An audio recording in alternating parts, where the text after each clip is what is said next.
Ukiwekewa kijiti kwenye mkono au kipandikizi kwenye kizazi chako, nini kinatokea?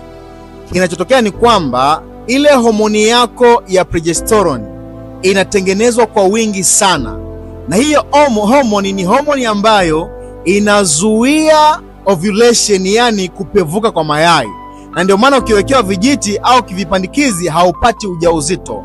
Na hasa hiyo homoni hiyo inakuwa ni kwa wingi sana kiasi kwamba hata pale ambapo umemaliza mchakato wa uzazi wa mpango, bado ile homoni itakuwa ni nyingi kiasi kwamba inakuwa ni kazi kupevusha yai.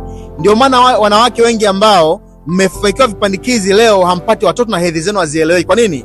Kwa sababu na kitu kinaitwa hormonal imbalance.